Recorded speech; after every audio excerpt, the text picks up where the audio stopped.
Hello friends, welcome back to my channel. நம்ம இன்றைக்கி எங்கே வந்திருக்கோம்னு பார்த்தீங்கன்னா காட்பாடியில் இருக்க ஐயப்பன் கோயிலுக்கு தான் வந்திருக்கோம்.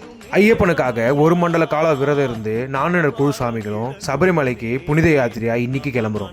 அதை முன்னிட்டு முழுமுதற் கடவுளான விநாயகருக்கு கணபதி ஹோமம் பண்ணிட்டு எங்களோட பயணத்தை நாங்கள் தொடர போகிறோம்.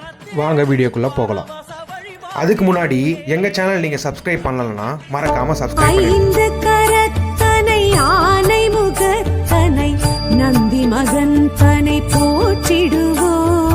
ஐந்து கரத்தனை யானை முகத்தனை நந்தி மகன் தனை போற்றிடுவோம். கணங்களின் அதிபதி கணபதி திருவடி கருத்தினில் வைத்தே கை தொழுவோம். கணங்களின் அதிபதி கணபதி திருவடி கருத்தினில் வைத்தே கை தொழுவோம்.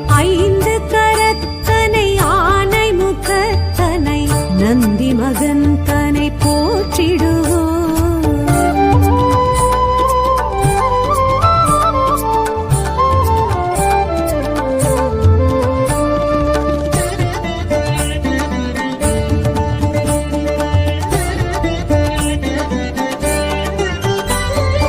ஓம் எனும் பிரணவ வடிவாய் திகழ்ந்திடும் ஒற்றை கொம்பனை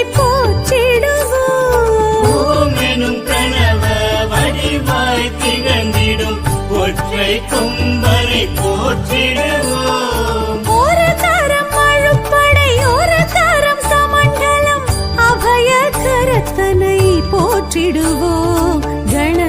கணபதி ஹோமம் முடிஞ்சதுக்கு அப்புறமா மலைக்கு போகிற சாமி எல்லாம் பத்திரமா திரும்பி வரணுன்றதுக்காக காப்பு கட்டுறது தான் நீங்கள் இப்போ பார்த்துட்டு இருக்கீங்க. என்னோட சபரிமலை யாத்திரை பயணத்தை நீங்கள் பார்க்கணுன்னா தொடர்ந்து எங்கள் பேஜை ஃபாலோ பண்ணுங்கள், லைக் பண்ணுங்கள், ஷேர் பண்ணுங்கள், மறக்காமல் சப்ஸ்கிரைப் பண்ணுங்கள்.